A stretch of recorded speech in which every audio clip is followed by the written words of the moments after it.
Hi, this is Jason Byrne. I'm at the Bradley McIntyre House in Longwood, Florida. I'm sitting down with Dr. Adrienne Perry. Thank you very much for joining me this morning. Thank you for having me. Just disclosure, we plan to publish this on YouTube, on social media, and our website, and we may share it with other local historic societies and the public library, if that's okay with you. Certainly. I need to probably disclose to everybody that I've just been diagnosed with Parkinson's, so my speech is not as articulate as I normally am, so Okay. some words may not come out exactly. So I'm a little nervous today also because of that. But I'm happy at this stage of my life that this is the only thing that's wrong with me, and so I'm okay. Thank you for joining me, and don't worry, but this is just going to be a casual conversation. Okay. Don't worry about it. What was your maiden name? My maiden name is Mills, Adrienne Mills. Okay. And are you from New York, or where were you born? Yes, I am. I'm from New York. I was born actually in Harlem. Okay. And I lived there for 10 years. My parents bought a house in Queens, New York, very close to Shea Stadium, and so I lived there for the rest of the time until I met Jim, who moved south. Mm-hmm. Tell me about your parents. What were their names and what were they like? My mother's name was Lucille Bluefoot Mills. She was a school secretary. And my father's Charles Mills, and he was a transit worker. My mother always had aspirations for education for us and for herself, and unfortunately, she died at 48, and she had just been admitted to a college program. Oh, wow. And because she was waiting for us, my sister and I, to complete our education, and then she was going to go back and try to get her education completed. So both your parents high school educated, or? No, my father had I'm not quite sure, but I think he had a junior high school education.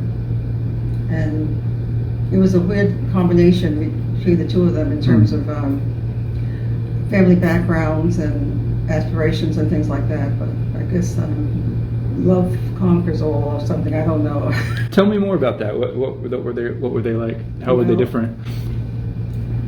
My mother always talked about, I think one of my regrets, well, my regret is her death, obviously, but my second regret is that she didn't live long enough to see me get a PhD. Because that's all she talked about was, well, don't you want to be a doctor? And I said, absolutely not. I don't have time for, I never thought that I would get to the point that I would be looking forward to graduate school myself and going on to do all these things that I've done.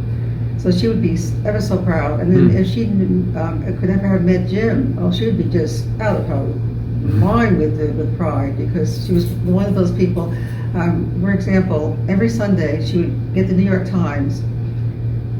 We called her Have Job Will Travel, because she was always getting a better job, and she was always telling other people, you should apply here. I saw a job, a perfect job for you. I saw this. So we used to call her the employment agency. My father was different in terms of, I called him a very intelligent person in terms of having common sense and a lot of the abilities to fix things. For example, I remember one day a repairman had come to the house, and he was hovering over the man so closely. I said, well, Daddy, why are you, if you can't let the man work, why are you looking over his shoulder like that? He said, because this is his last trip here. His idea was, I'm going to find out what he's doing and do it myself. And so he'd almost fix anything. You bring it to him, he knew how to fix it. And another example of this, when he died and we had to go to New York and sell the house, we had a lot of things that need to be fixed. The inspectors came in and he said, miss, this is really very interesting and creative, but the way your father fixed this, but this has to be fixed the correct way. I mean, he would find ways to fix things without spending a lot of money. Let's put it that way. So that was the environment that I grew up in. A person who was always trying to save money. He had me scared to death not to bother the thermostat. He said if you touch the thermostat, the house would blow up. And so when he found the thermostat changed, he couldn't believe that somebody went against his word. That he said, well, who touched the thermostat? I know I didn't leave it this high. And so that was kind of atmosphere. Why are you spending this money? We don't need that, and all of that. Very pragmatic. Very, very pragmatic. What was the community like that you grew up in? And you said Harlem and then Queens, so tell me. It was quite a different. Harlem obviously was predominantly black, and when we moved to Queens, it was completely integrated. At least our block was. We bought the house from some Italian people, and it was a two-family house. Our tenants, we were the owners, but the tenants lived downstairs. They were Mr. and Mrs. Stolberg, and I'm assuming from what I know about names that they were Swedish or maybe Jewish. I'm not quite sure. And they lived there for quite a while. But my mother always wanted the downstairs apartment because it was nicer. And so we moved downstairs, and then we had tenants upstairs. The elementary school I went to was integrated.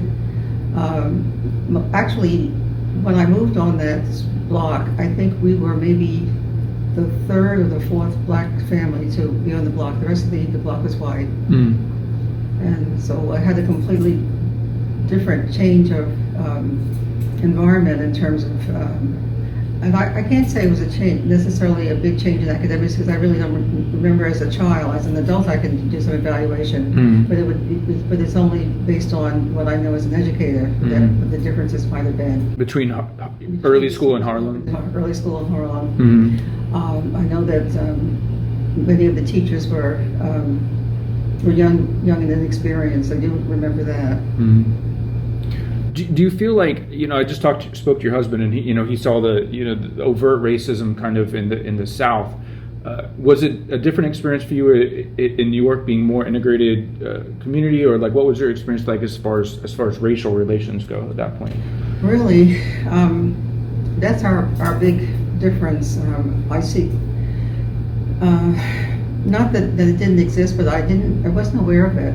For example, when I went to apply for a job and they said that the job had been filled, I believed it because it wasn't anybody saying you can't do this and you can't do that. It was kind of subversive kind of behaviors. But we did have those kind of discussions in my family, however, because my father told me one time that when he went for a job, the interviewer had different colored pencils, and they were just like I could see what was going on in this room. Well, he could see various other applicants that this man would pull out different pencils based on who he was talking to. So that's how those kind of things went. But it was a little more kind of codified. And probably the first time that I really had any kind of discussions about racism, I was about 6 years old, and I was on the subway with my mother, and I was always taught to get up and give your seats to elderly people. And so I got up and I gave my seat to this white woman, and the thing that she said to me, I'll never forget, because I was kind of hurt by it, and she said, I was wondering when you were going to get up. And so I asked my mother, my mother discussed her behaviors with me, and I had so many questions after that, because one of the things I couldn't understand is, I said, well, if we're so disliked, how do white people, or why would they want you to take care of their families, feed their children? Because I would see the nannies and white babies in the park. I couldn't understand that relationship. I was always asking questions about that. But in terms of peer relationships, no problems in school. I had white friends. When I went to university, when I went to State University, Oswego, New York, all of my roommates were white. And that particular time, there were 17 black students on the campus. So,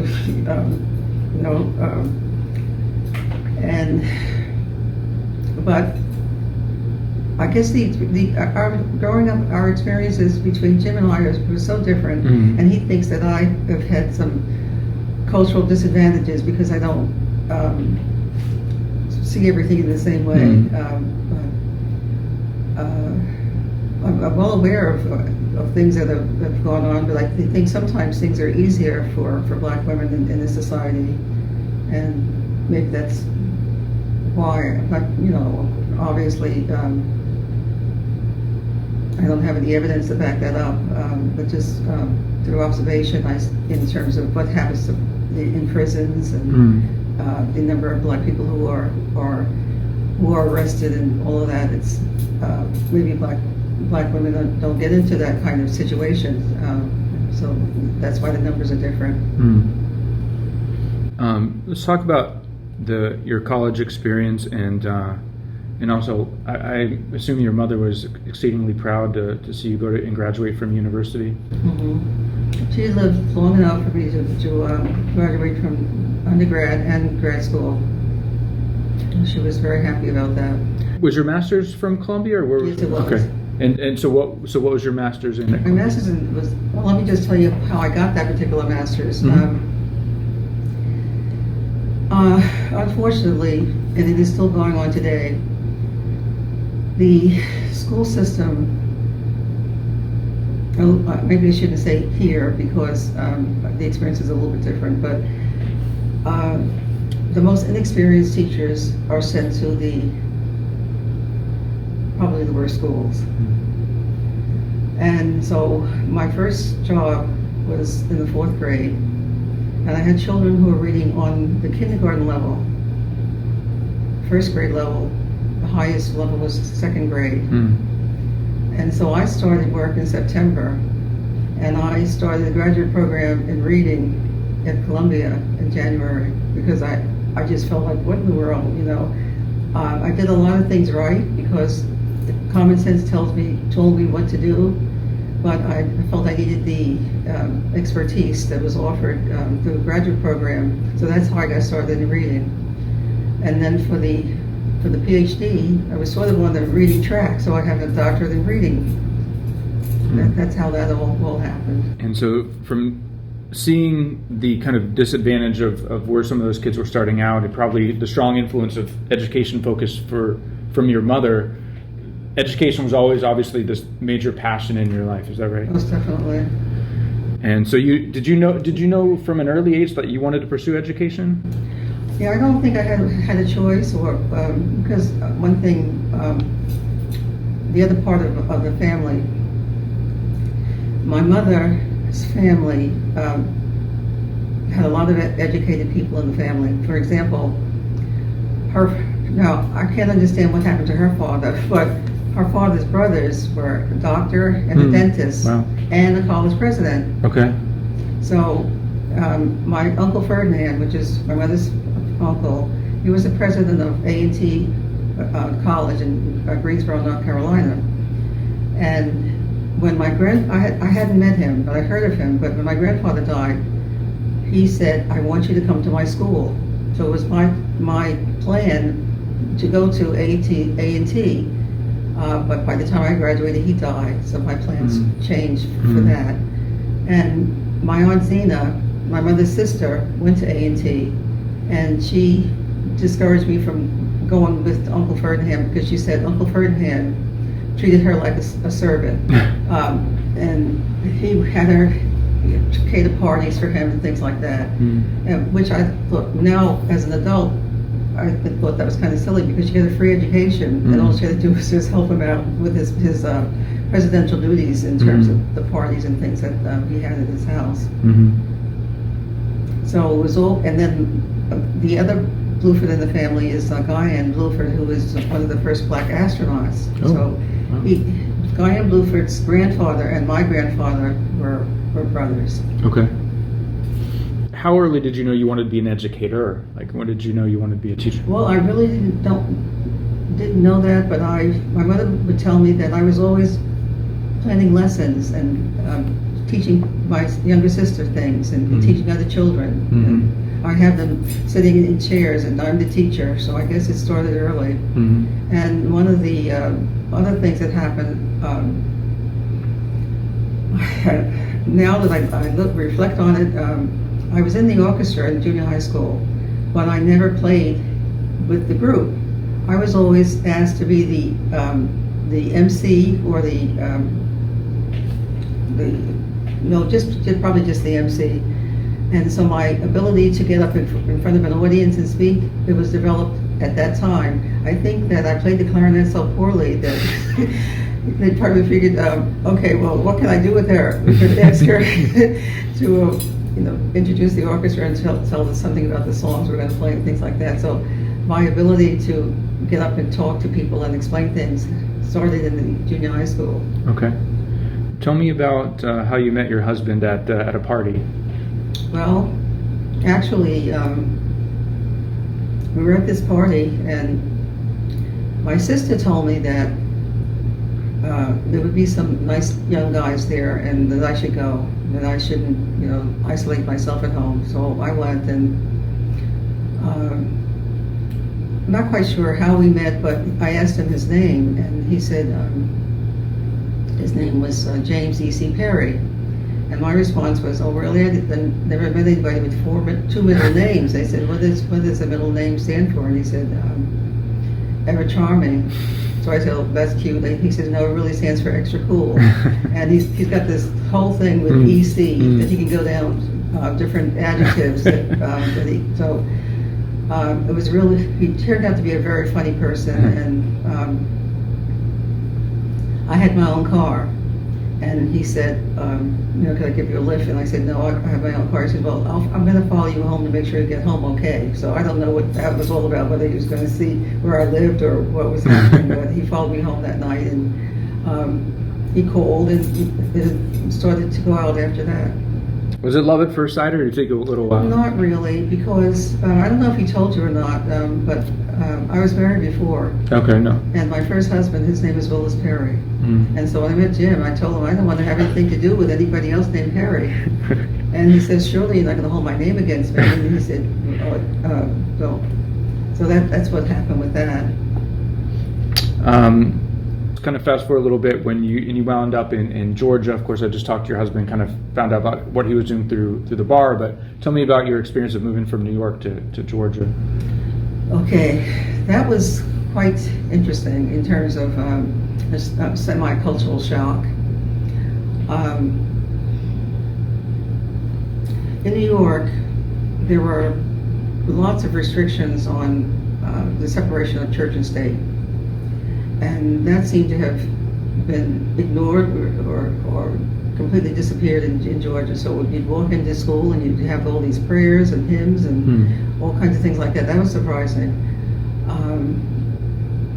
Probably some of I'll give you one of the first shockers that happened to me.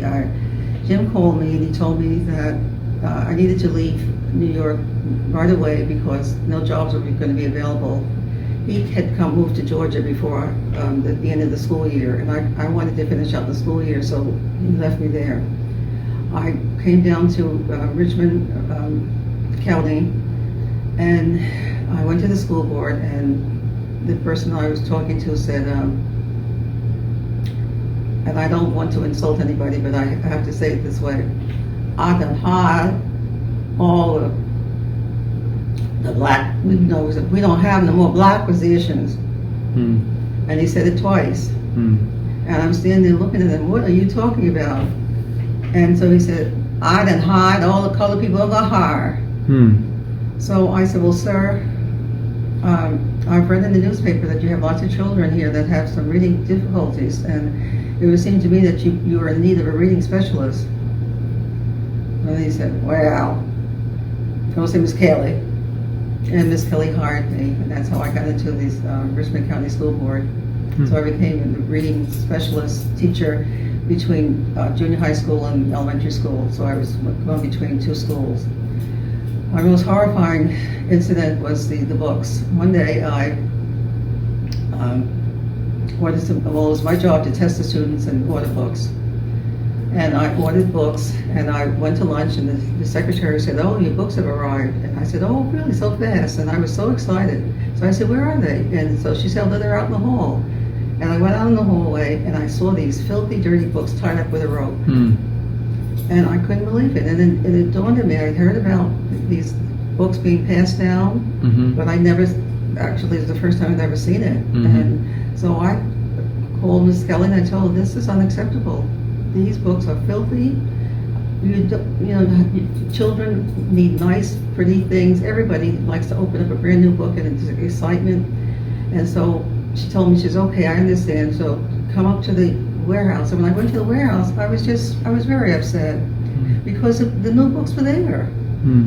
And so I think some of the things were not intentional that happened. For example, we had a situation where there was another reading specialist and myself, Louise, and she was there, and Miss Kelly had a lot of stuff on her desk. She said, "Oh, Louise, why don't you take this stuff? I think that your children will really enjoy these things."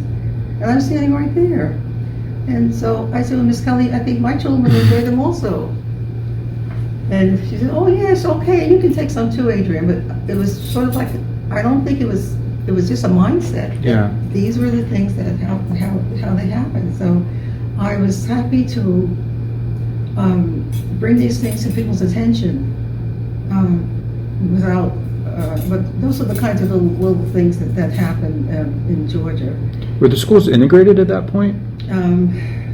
Not really. And the ones that were integrated, the classes were homogeneous within the school. Okay, so integrated in theory, but not kind of in practice. Was that in Augusta, or where was Augusta. it? Augusta. Talk a little bit also about that experience of moving into Augusta and maybe in a neighborhood that you weren't necessarily welcome in. Is that right? Well, we really didn't realize how unwelcome we were because people went to work every day, and I was pregnant with my second child, and so I spent a lot of time at home, but obviously I was still working at school. I had a next door neighbor, Brenda, and one day I saw an announcement about the garden club, and I had gotten so excited because I had killed some plants. Now, I'll tell you about my New York paranoia. I went to Sears and I bought all of these azaleas. So thinking that somebody's going to steal my plants, I put them in the trunk and destroyed the plants because the heat of and no air and everything. So I found out from that experience that I really needed some help with gardening. So I told Brenda, I said, "Oh, Brenda, there's a meeting of the garden club, and this would be a good experience for me, and I really want to go." And so she says, "You can't go." And I said, "Why not?" She says, so then she told me the reason. She said that the garden club is a group of ladies, and they meet in the houses, each individual house, and black people are not allowed. And she said, and by the way, the garden people, they don't even speak to me anymore because I'm speaking to you. But she said, I cannot live next door to somebody and not speak to them. So that was the kind of experience that I had there. Funny things happen. Sometimes people would, like one day a couple rang our doorbell, and we looked at them, they were looking at us, and they said, well, they were looking for somebody, and the people just decided because they were black, they had to be looking for us. And we didn't know them, they didn't know us, and so it was just, but in terms of the interactions, we didn't have many interactions, and some of the things that we heard about how people felt came from Brenda, and like she told us that the NAACP was paying our mortgage, and we were blockbusters and all those kind of things. My son came home from school one day, and he said that they were calling him names, and I said, "Well, what did they call you?" And I was expecting the worst, and he said, "Well, they called me brown toast." And I said, "Well, that's brown toast is really very nice. People like to toast their bread." And if that's the worst thing that he's ever called, I'm happy about that. So the biggest problem I had with that was the school system. I actually saved his materials, and I took it to his teacher, and I said, "Look, these are the workbooks and things that he's already completed, and I keep seeing the same stuff coming home." And she says, "Well, I can't spend time, teaching him individually." So I was happy, when we got ready to move because of the educational situation, because he would come home and then I would take over in terms of teaching what I thought he should be learning, and so it just made it extra difficult. I want to ask you next about your time in Florida, but first I do want to, well, you brought up your kids. I want to talk about the 3 exceptional children that you did raise. Tell me about your kids. Okay, my oldest son, Willis, he was from my first marriage, and I didn't know until he went to Vanderbilt University that he had aspirations for the NFL. So he was let me just say this, because this is, he wanted some things that he didn't necessarily want to work for. Like, he wanted to be an attorney, but he wanted to be an entertainment attorney. We told him it doesn't work like that. You have to do the whole spiel, and then you specialize. So he went into business for himself, and he's now, he was working for the supervisor of elections, and unfortunately, that's political, and these people, when the new people come in, they bring their own people. So right now he's unemployed. Okay. But he's very industrious in terms of he'll make it in life. I have no reason to believe that he's not going to be the kind of success that he wants to be. He's had lots of his hand in lots of businesses, so we call him the business person. Now the other 2 are attorneys, and we were just surprised that they wanted to go into that field. My daughter Camila worked for Jim in the summer when she was in high school, so she actually saw what happens in the law firm. My son Jamon is very quiet, and when he told me he was going to be an attorney, I just couldn't believe it. I was just in a state of shock, because all I could think about was, well, he's not Perry Mason. What's going to happen with him? And so Jim said, well, there's so many lawyers that never even see the inside of the courtroom. There's so many aspects of the law, and so he does title insurance. He does all those kinds of things, commercial law. So they both. They're in a practice together. Is that right? They're in a practice together. In Orlando? Yes. Okay. Mila, she's the one who helped connect us. So yes. Go from moving from Augusta to Sanford, and tell me, did you come to Sanford first, or did you come to Altamont, or would you? Well, Jim came, and he stayed with Francis Oliver in Sanford. Okay, no Francis. And so when I came, Francis was gracious enough to rent us a room in our house until our house in Altamont was ready. Now, Jim had been here at least 2 months to look for a house for us. He didn't do anything. And when somebody told him, well, there's new development in Altamont, he went there and he saw the house. And that's how we ended up in Spring Oaks. I wanted to move to Sanford because I love houses like this. If I saw an old house that I could really do a lot of nice renovations and so on, he would have none of it, so he wanted a turnkey. So we ended up in Altamont.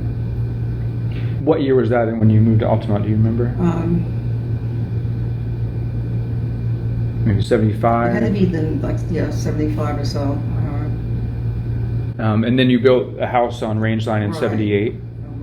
What was that area like when you moved into the Rangeline area? Actually, there was nothing like a Rangeline. We were the first private home on Rangeline, and Jim came home one day and he said, well, first of all, we had, I hate to say it like this because people are living in much smaller places, but I felt that we had too many people for the house in Altamont, and I wanted to move. So he says, well, we'll only stay here for about 5 years, and then we'll think about moving. So we came home after the 5th year, and he said, I was speaking to an architect, and he said, we don't have to move, we could build up. And I said, I don't want to build up, I don't want to build out, I don't want to build any place, I want to move. So we started looking for land, and we ended up here because I had my apprehensions about living on Rangeline Road because it was so public. And I wanted to move to Oviedo, but because I saw something out there, but he didn't. And I was working at UCF, so I wanted to move closer to Oviedo. But he thought that, and I agree now, that Longwood is a terrific location in terms of being in Central Florida. You can get to Orlando, you can get to I-4, you can go various places within a short period of time. So we built this house, and we built it back far enough so that we're away from the noises of the street and so on. Now that leads me, if you wanted to find out about how I got into city politics. Oh, I definitely will get there. When you moved to Rangeline, was it orange grove all around you, or what was it? Yes, it was nothing. It was, we had to clear a lot of, everything had to be cleared. There was one house in the back. Her name is, I don't know the full name, but the name was Eloise, a little black lady. Now, that property was owned by black people. The Jones family? Yes. And so we bought it from them.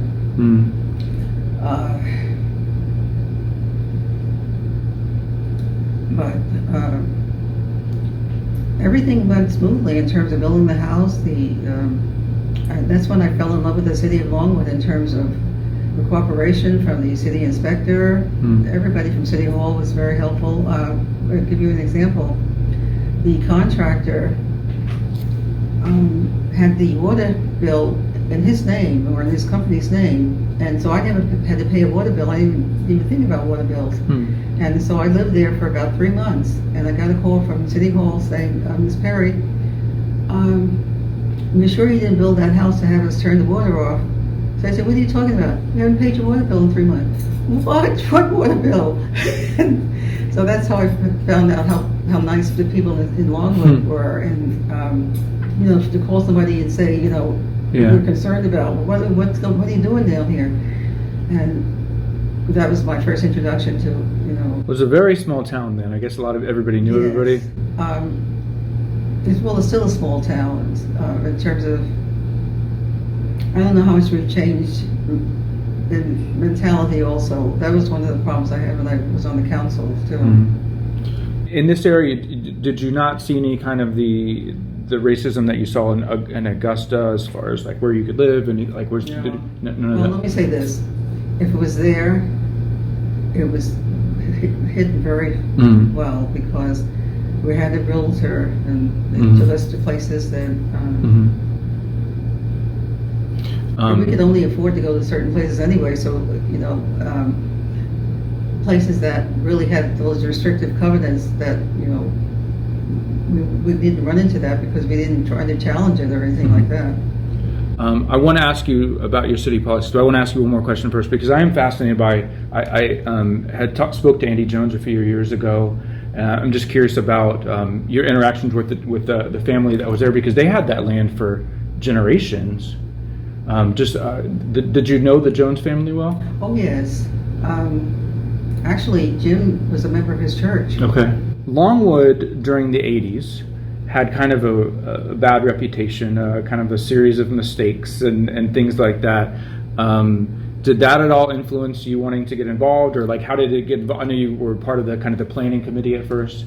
How did you get involved in there, and maybe a little also talk about kind of the state of Longwood at that time? Okay. Actually, I got involved because of Rangeline Road. The county was always talking about widening Rangeline Road is a nightmare certain times of day. And the county was always talking about four-laning it. And so I wasn't the only person that was horrified by this. There was another subdivision down the street, I forgot the name of it, and that would just impact this big subdivision that was down the street.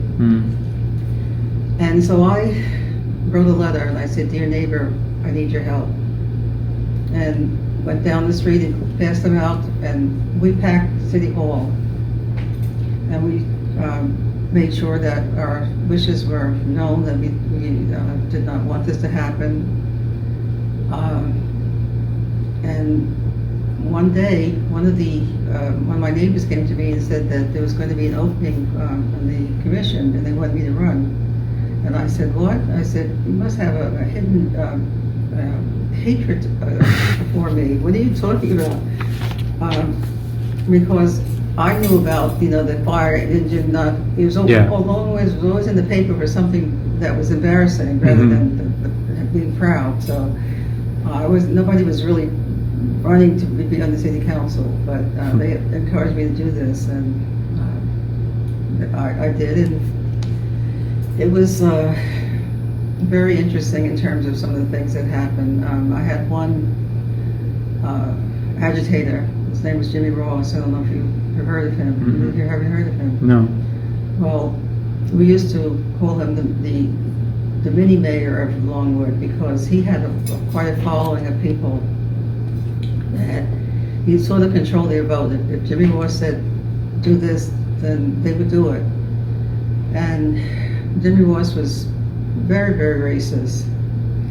And he really did not want me to have anything to do with Longwood. One of the brochures that he put out really backfired because it had a terrible picture of me, and it said, do not make Longwood Wrongwood, and had my picture under the Wrongwood part. And I came home, I was out making some campaign stops, and so of course they didn't deliver it to my house, so I had no idea what was out there. And when I came home, there were so many messages and said, Adrienne, we're not going to stand for this racism. Don't worry about it. We'll take care of this. And that's how I won with such a high percentage of the vote, I think. 77%. Yes, that was just unbelievable. But it backfired because he my opponent might have won had he not done that. So and actually, my opponent came to me and he apologized. He said, I really didn't want to do that. He said, Jimmy made me do that. He thought that this was some way to turn out the white people. I read in a newspaper that you were encouraged not to let your race be known during that campaign. Is that right? What was the advice that you were given there? Well, just because of people like Jimmy Ross. Ross, see, if I just wrote down the organizations that I belong to, my education, the assumption, you couldn't make any assumption as to who I was. And it wasn't until the newspaper came out that Sunday of who was running for what that all of the animosity came out. So they had no idea who I was. Were you surprised? I mean, I think I read that Longwood was 98% white at that time, and you were facing some of that backlash, seeing some of that racism that before that it sounds like you hadn't really seen before. But when you started trying to elevate to a position of power, it seems like it agitated some of that. So I guess I want to ask you both about like how you felt like that might have agitated some of that you had not previously seen, but also were you surprised with such an overwhelming 77% victory? I was. I had obviously help, lots of local help. I had people who, when they found out that I was going to be a candidate, they volunteered. So I had all my helpers were white. So they were able to tell me some things that that might happen, or the sentiments of people in the community. But they said, we're behind you, don't worry about this, we'll take care of this, those kind of things like that. And, it was either going to happen or it wasn't going to happen. I just did the very best that I could. And it just, because of that one flyer, so you just have no idea what will impel people to just get off their couch and say, no more, or whatever. Kind of makes you proud of Longwood to kind of stand up and resist that and say we're not going to tolerate it. So then you came onto the city commission in 1989. What was your experience like on the commission? What was what was the city politics like at that point? Well, I really understand national politics now because there were obviously 5 people. 4 people were in sync with trying to improve Longwood. There were some things that maybe well, for example, we'll give you the example of the fences. One commissioner felt that all of the fences should be uniform along, so people couldn't make a decision to have inside, outside fences. It should be uniform. We were looking for, we wanted to build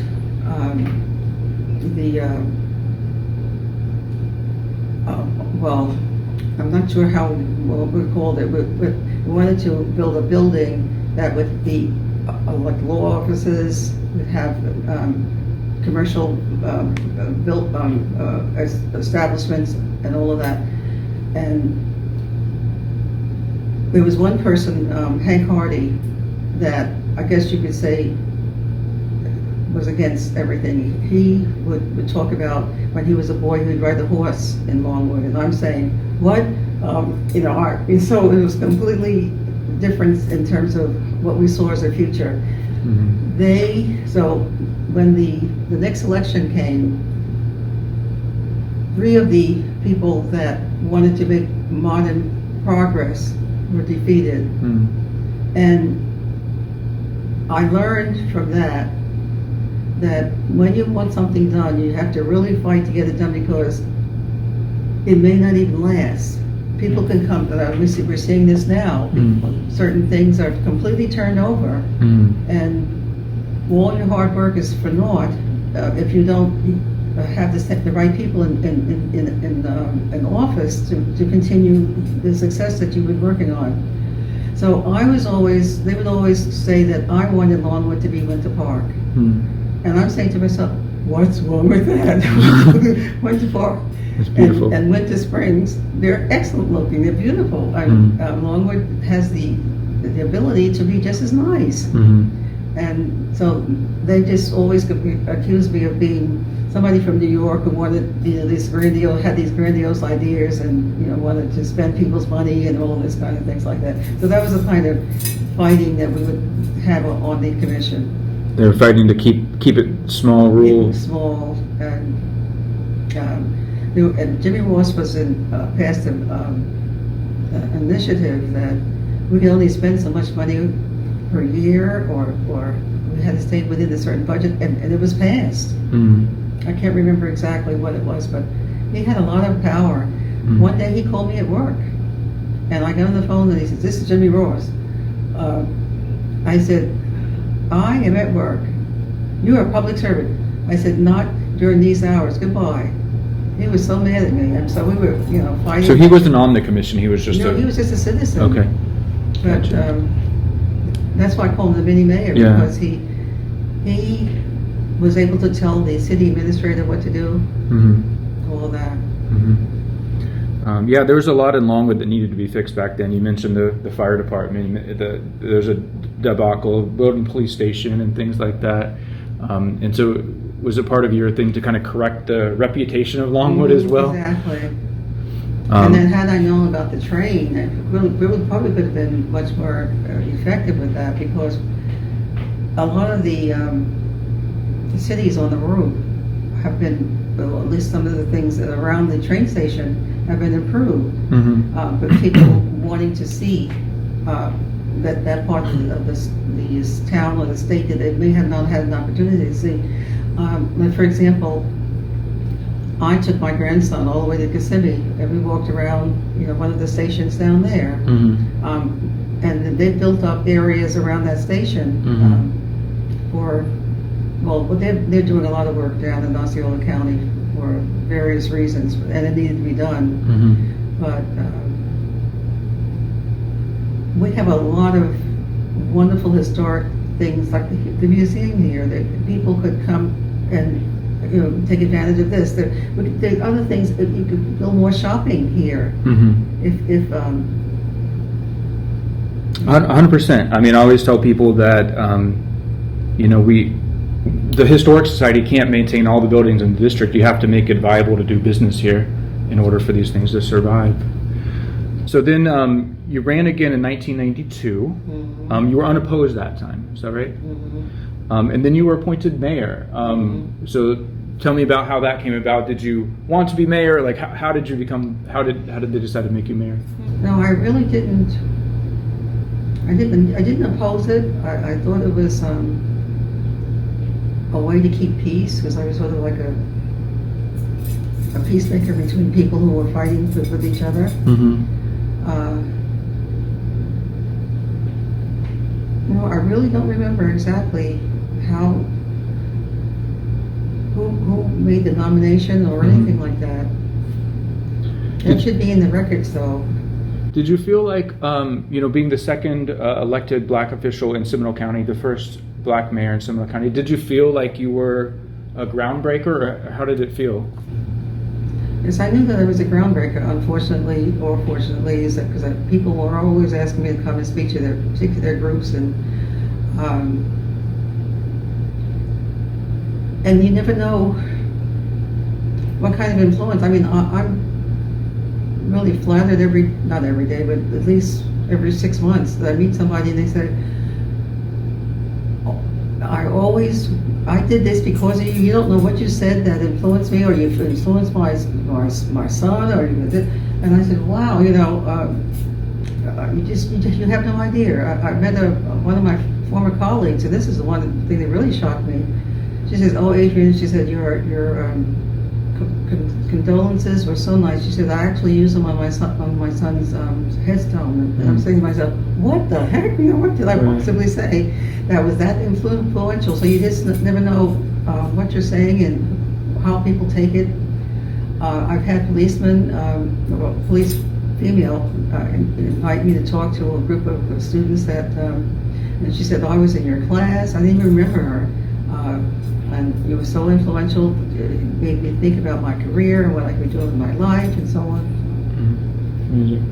You were obviously inspired by your foray into politics on the city level, and that's when I lost my mind. And you decided to run for Congress. So tell me about that. Okay, actually, it was my former secretary, Carolyn Moore, which we never discussed parties. So this was 1992, was supposed to be the year of the woman.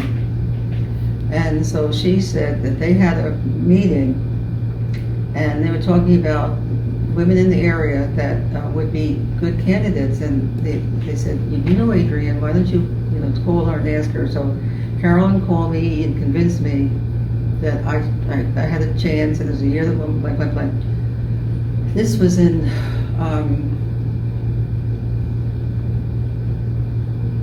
maybe May. The primary was in August. It was a ridiculous decision. Okay. I had no idea what running for Congress was really about. I put down my own $10,000 for the registration, and so that proves that I did have some faith in myself. And then I hit the road, and I didn't know at the time, I told you about the research, I didn't know that there was an opponent, Daniel Webster from Volusia County, and he was furious that I had gotten into the race. So we, were running around each other, giving these campaign speeches and so on. And people were really surprised, and I was surprised at myself too, that I could do that much in that short period of time. And I did win Seminole County, but he won Volusia County, and it was much bigger, so he won the Democratic primary. We ran against John Micah, and of course he won the Republican race. But it was an interesting experience, and I become, unfortunately, a political junkie since then. I just follow everybody and everything, because it's just been, it's an intimate thing to me. It's nothing to play around with. Yeah. Now John Micah has a road named after him just across the street here. Oh, okay. By the train station. So you weren't done then, and so you kind of got the bug and wanted to, and you threw your hat in the ring for a county commissioner, and in '94. Okay. Yeah, I was asked to do that, and my congressional committee, they were very upset with me about that because they felt that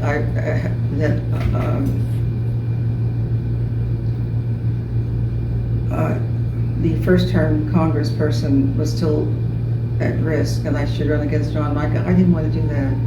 I could see the money that he had, and it was. I realized that, unfortunately, you just need a lot of money. I had my districts, and I had to decide, well, which district should I send my materials to? Because I didn't have enough money to send them to all. So we picked districts that looked like they were, going to be helpful. And it was when I went to visit places in Volusia County that I had never even heard of or seen in my life, I felt that I was going to have a real problem, because you really have to spend an awful lot of time. People, they really don't know you, but if they've seen you and had some kind of interaction, that they feel more comfortable with voting for you. And so that's why we have to really, get out there and beat the bushes. And so your folks wanted you to continue the congressional path. Yes, they wanted me to continue that. They felt that they spent too much capital for me to go backwards to a county position. But I felt, now other people obviously felt that I had a very good chance in Seminole County, if anybody did. And so I went for the Seminole County. The other reason that I did was to run against Carlton Henley, which I didn't know at that time, because he supported me for Congress. So I was really surprised to find out all of these negative things about him. But when I got into the race, the stories that I heard about Carlton Henley and his treatment of minority students in Lyman High School, I felt even more convinced that I was doing the right thing. And so I won that primary against him marginally, and lost the general election to Randy Morris. I was reading just how much more money they had. You had like a third of the money in the capital fund, and had to deplete all. I heard you read you depleted all the way down to $2 at one point in that region. There was one Robert Perez. He was talking to me, and I said, he asked me about what was going to happen. I said, well, I really don't have any money to do this. And he went and he investigated that, and he called me up and he said, Adrienne, you really don't have any money. I said, what do you think? I was just going to get it. And unfortunately, and maybe this is where people bet on the horse, and that's how I like to look at it. I don't always want to say racism.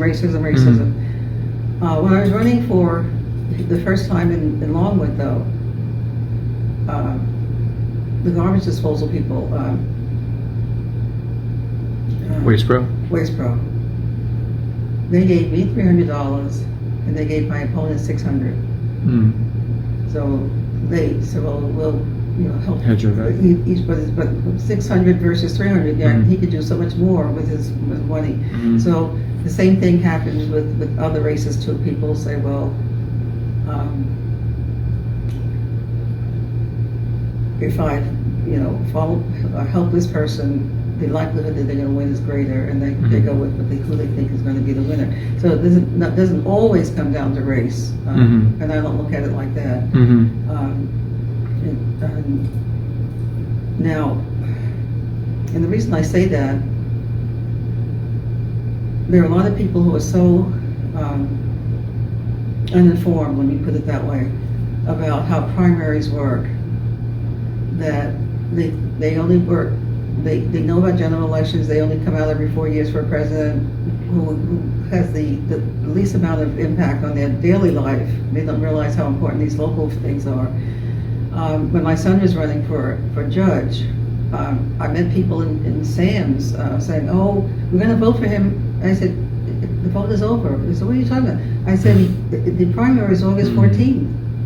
He could have won in August 14th. They had black people in Stanford just voted because it was the amount of people who voted in total was so different or so small that just it had a block. You could have won that outright, but they don't come out for the primaries. No. So you won the runoff against Carlton Henry, and then you ran against Randy Morris. It's still to this day it's difficult to get elected to county commission as a Democrat in Seminole County. How did the final election go with Randy Morris? Oh, it was terrible. It was negative. Like maybe 66 to something. I mean, it was just because. Well, this is what happened. I'll tell you about. I mentioned already about my lack of research with the congressional race. I went to different people that I knew that were Democrats, and they said, "Oh, Adrienne, you're going to kill me." "Oh, Adrienne, I'm not a Democrat anymore." I said, "What are you talking about? I used to see you in Democratic function." She said, "Did you check the numbers in Seminole County? You can't win as a Democrat." And I said, "Oh my God, these Democrats changed to Republicans." So that's the reason for Seminole County. And I vote one of the who was a tax collector, Ray Valdez. He came to me and he asked me about running, and he said, "Are you a Democrat?" And I said, "Yes, I am." He said, "Too bad." He said, "You're going to regret that." Yeah. I want to pivot away from the politics, and I want to talk about some of your activism and I know you visited South Africa and were big at trying to bring better conditions to that country. Tell me a little bit about that. Okay. My first visit to South Africa, actually I just came back from South Africa in this January, so I had another experience there. But my first visit was with Dr. Viola Dews. She received a letter from a person in South Africa, Namalonga. I've forgotten Namalonga's last name. I should never forget that in my whole life because I helped her so much. But saying that South Africa needed professionals in business, professionals in social work, professionals in psychology, so on. So she has amassed 59 of us to go to South Africa, and I stayed with our family, and we stayed there for 3 weeks in her home, and each one of us had different host sponsors, you could say. That was probably a transformational thing in my life. You read about apartheid, but to hear firsthand the things that people went through and actually see the shanties and all that, it was just something it's impossible to walk away from. The thing that was kind of interesting, though, they really do need people to come and give them some kind of different ways to look at things. For example, because I was a university professor, I worked with the university people, and they had people who had been working with each other for years. They didn't know anything about each other. They didn't know that their colleagues were married, they had any children. I'm talking about interaction. They just operated separately. I would have workshops for teachers, and I'd ask just simple questions about, who's taking over your classes while you're here? They said, "What are you talking about?" I said, "Well, could you have volunteers or you have substitutes?" No. Well, who's taking over the classes? The children. They leave children in charge of other children, and they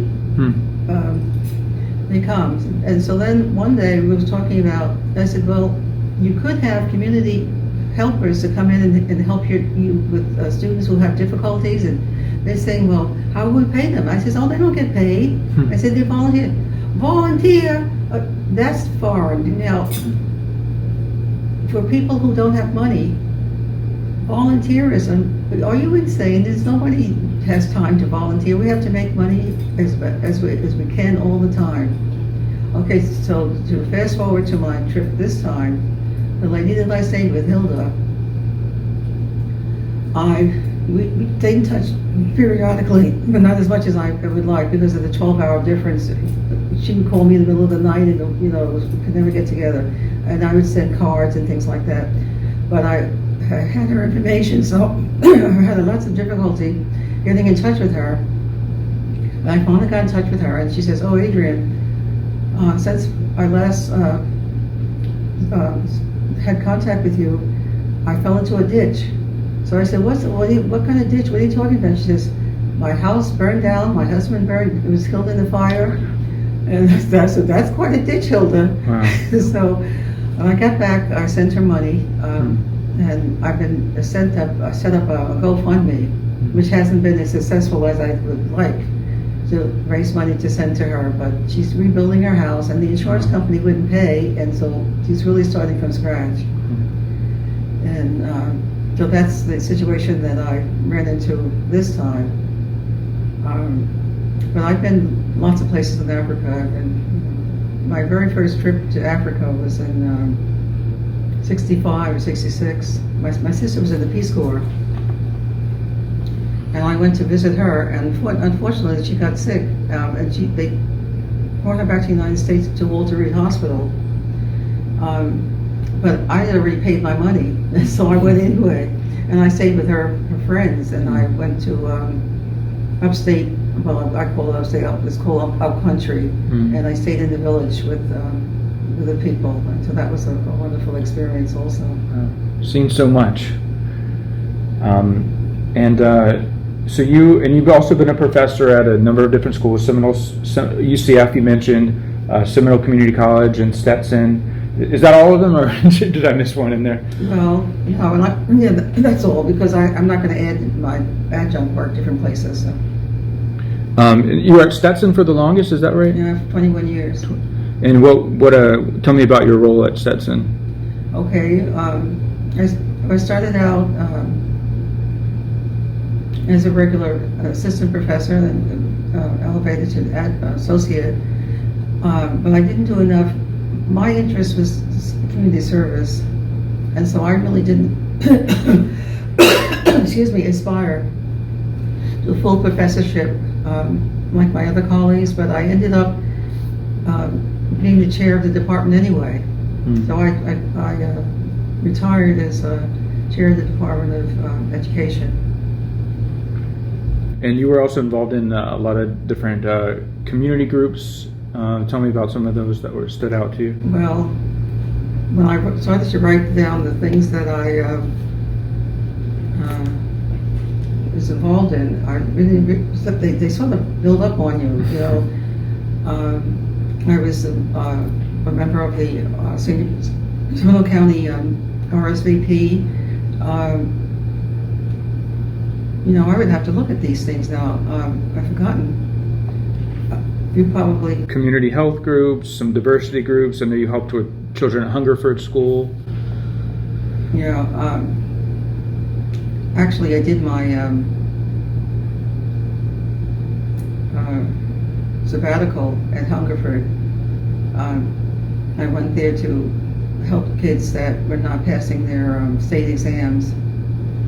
That's one of my specialties. I've helped policemen and nurses, people who I know nothing about their discipline, but I can read a question and tell them what they should be looking for an answer. So I don't know. I've been very helpful with things like that. The thing that when you say about groups, I must have been on about 4 or 5 boards simultaneously, and a friend called me about the Seminole County mental health, and I said, I can't get any more boards. And they said, Adrienne, this only meets once a month, starts at 4 o'clock, we're normally walking out the door at 6, and it's okay. And so I said, okay, if that's all it is, I can do that. So they didn't tell you about the committees and stuff like that. All right, so one day I get a telephone call, and there's a woman who is calling me because she feels some kind of discrimination going on at the mental health center. And so Jim wanted to know, well, who is that calling you for the mental health center? What are they calling you for? So I said, well, I'm on the board. So I said to myself, now, when you have to hide being on the board from your husband, you are really in too much. It's not like I'm hiding an affair. Yeah. I'm hiding being on the board. Yeah. So I was in too many boards. And it's as I just mentioned, it's not the board, it's the other committees that you work on, your personnel committee and your maybe human relations committee, whatever committees that you're needed on. But it was a wonderful opportunity. Particularly, I didn't realize how influential these communities were not, these organizations were going to be to me in running, because working at Seminole, I was exposed to all the students I've ever worked with. All the Seminole boards, they had families, so I didn't have too much difficulty with name recognition in Seminole County. So that's why people felt that I was, going to be helpful, or it would be beneficial to be on the board, and also help me in name recognition for running for office. So that's why it worked, I guess, more in my favor than somebody coming out of the blue. Now, have you finally settled into retirement, or are you still doing a lot of the boards and things like that? Actually, I turned down the board. I was asked to be on the board of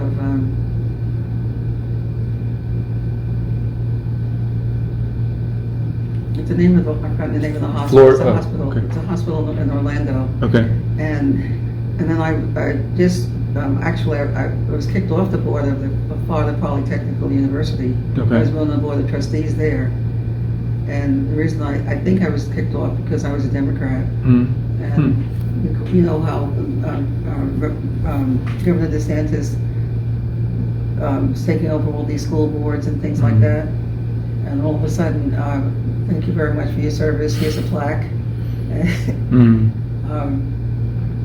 And I was surprised because they asked me when I considered running to be the vice president of the board of trustees. And next thing I know, I'm getting a letter saying thank you. Interesting. I mean, it was really probably for the best, because going from Longwood down to Polk County for those meetings, they were horrible. Yeah. And actually, I called AAA to give me an alternate route. The back roads. Yeah. Avoid I-4. So I read that you like to sew. Is that still something that you do, or what do you do for hobbies now? Oh, please. Well, I'm trying to go into the jewelry business. I make earrings and necklaces, and my question to everybody is, how many do you need to have before you can say you're a business? I scrapbook. I have almost everything that Jim has done. I've got scrapbooks of that, so it can be his legacy. And I do sew. I don't sew as much as I did because I'm having difficulty threading needles in terms of eyesight. But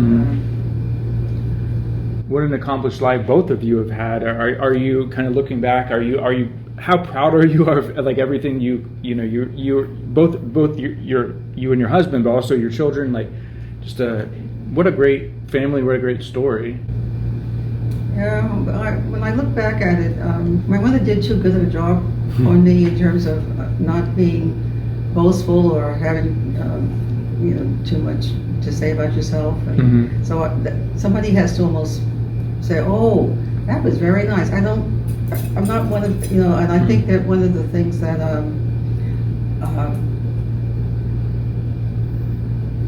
maybe I think I probably rose as high as I needed to rise, but there's some people who really know how to advertise themselves.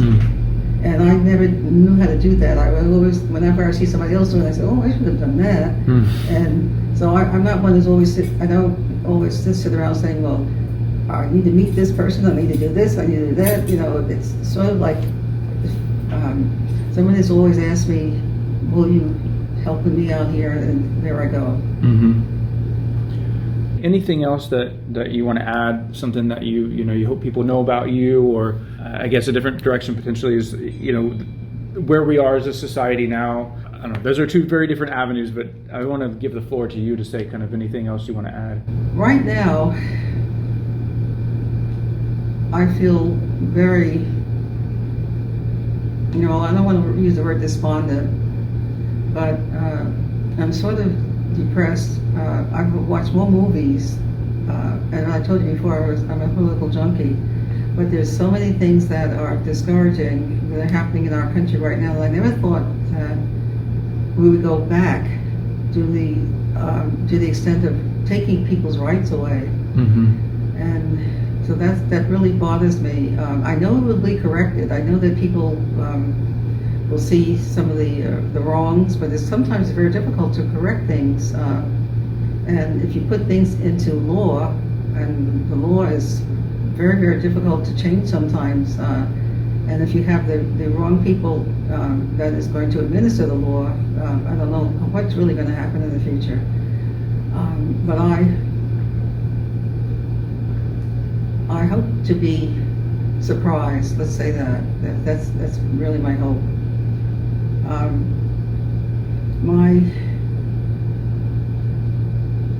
My success has really been a surprise to me, and I've come a long way. I was born in the tenements of Harlem, and to end up here in Longwood and be married to a Supreme Court justice, that couldn't have been predicted. Mm-hmm. And so, and probably the most important thing is to have healthy, well-adjusted children who have never caused any problems, who are independent. Is a pleasure, and I'm going to spend the rest of my life doing what I like to do, and that's travel. I've already planned a trip for 2027. Nice. So, And where are you going? we're going to Southeast Asia, Okay.